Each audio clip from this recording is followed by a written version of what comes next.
Hello everyone. हमने start किया था क्लास 11 का टॉपिक था हमारा सेल बायोलॉजी। हमने यहाँ तक देख लिया था प्रोकैरियोटिक सेल और यूकैरियोटिक सेल के बारे में कंप्लीट डिस्कशन हम यहाँ तक कंप्लीट कर लिए थे।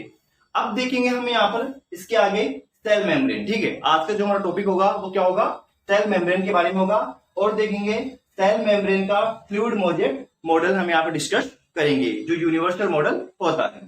तो स्टार्ट करते हैं आज का टॉपिक हमारा सेल मेम्ब्रेन के बारे में, हमारी कोशिका झिल्ली के बारे में।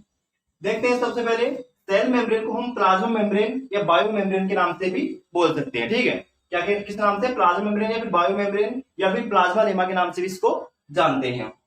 अब जो सेल मेम्ब्रेन होती है वो सेल के बाहर भी होती है और जो सेल के अंदर जो सेल ऑर्गेनेल्स होते हैं उनके अपर पार्ट में क्या होती है, सेल मेम्ब्रेन होती है। तो सेल मेम्ब्रेन कोशिका के बाहर की होती है और कोशिका के या सेल के अंदर भी होती है। अब देखते हैं जो सेल मेम्ब्रेन वर्ड वो किसने दिया था, नागिली और क्रेमर ने दिया था सेल मेम्ब्रेन वर्ड। ठीक है, डिस्कवर किसने किया था, टी श्वान ने डिस्कवर किया था सेल मेम्ब्रेन को।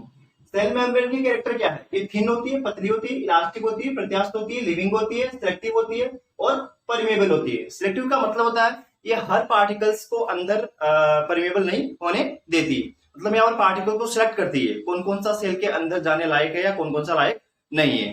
ओके, तो सेल मेम्ब्रेन कैरेक्टर क्या गया, थिन होती है, इलास्टिक होती है, लिविंग होती है, सिलेक्टिव होती है और परमेबल होती है। अब देखते हैं कंपोजिशन ऑफ सेल मेम्ब्रेन। ठीक है, सेल मेम्ब्रेन का कंपोजिशन मतलब सेल मेम्ब्रेन किस किस से बनी होती है। तो सबसे पहले प्रोटीन, कार्बोहाइड्रेट और लिपिड। जो प्रोटीन होता है सबसे ज्यादा होता है, 52% प्रोटीन होता है सेल मेम्ब्रेन की स्ट्रक्चर में, लिपिड होता है 40% और कार्बोहाइड्रेट होता है 8%। ठीक है, तो ये हो गया सेल मेम्ब्रेन का कंपोजिशन। आगे देखते हैं जो सेल मेम्ब्रेन की स्ट्रक्चर होती है वो 3 लेयर स्ट्रक्चर होती है। मतलब जैसे यहाँ पर ये होगी फोस्फोलिपिड, ये होगी फोस्फोलिपिड और बीच में जो भी कंपोजिशन है वो आ जाएगा इसका। ठीक है ना, तो ये 3 लेयर स्ट्रक्चर होती है। ओके, आगे देखते हैं फ्लूइड मोजेक मॉडल। ये तो होगी सेल मेम्ब्रेन का डिस्कशन। अब आगे देखते हैं जो सेल मेम्ब्रेन का जो यूनिवर्सल मॉडल था फ्लूइड मोजेक मॉडल, उसके बारे में देखते हैं। Fluid mosaic model universal model होता है, सभी के लिए लागू होता है। ठीक है, चाहे प्लांट हो चाहे एनिमल्स हो, ये सभी के लिए लागू होता है। कौन सा मॉडल, फ्लूइड मोजेक मॉडल, इसलिए उसको यूनिवर्सल मॉडल के नाम से भी जानते हैं। जो किसने दिया था, सिंगर और निकोलसन ने दिया था। कब दिया था, 1972 में दिया था। जो इसकी स्टडी है सेल मेम्ब्रेन की जो फ्लूइड मोजेक मॉडल में, वो बाई इलेक्ट्रॉन माइक्रोस्कोप के द्वारा की गई थी। Okay, thickness of cell membrane is according to this model, इस मॉडल अनुसार इसकी जो थिकनेस है सेल मेम्ब्रेन की वो कितनी है, 75 एंगस्ट्रोम है। 75 एंगस्ट्रोम इसकी क्या है, मोटाई होती है। अब आगे देखते हैं अकॉर्डिंग टू दिस मॉडल जो सेल मेम्ब्रेन का जो कंपोजिशन हो किस किस से बना होता है, प्रोटीन, लिपिड और कार्बोहाइड्रेट, जो हमने यहाँ पर देख लिया था। ओके, अब जिसमें लिपिड होता है, लिपिड किस फेज में रहता है, लिक्विड स्टेट में रहता है। ओके, तरल फेज में रहता है।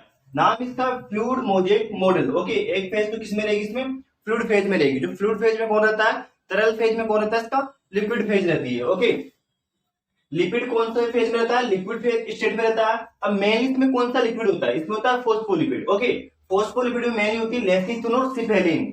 ओके, 2 फोस्फोलिपिड होते हैं मेनली। कौन कौन सा, फर्स्ट आपका लेसिथिन और सेकेंड है सिफेलिन, या इसको आप फोस्फोलिपिड भी बोल सकते हो। जिसका प्रोटीन वो मोजेक फेज में रहता है। ओके, लिपिड का आप ऐसे बोल सकते हो ग्लिसरॉल प्लस फैटी एसिड, इसको क्या बोल सकते हो आप, लिपिड बोल सकते हो। अब ये होती है इसकी स्ट्रक्चर, सेल मेम्ब्रेन की स्ट्रक्चर होती है।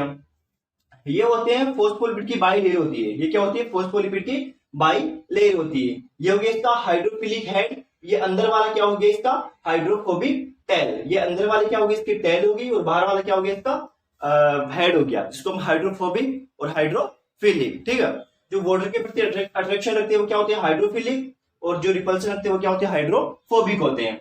ये होगी इसकी। अब देखिए 2 प्रकार की प्रोटीन प्रेजेंट होती है यहाँ पर। कौन कौन सी होती है, फर्स्ट होती है इंटीग्रल प्रोटीन और सेकंड होती है सरफेस प्रोटीन।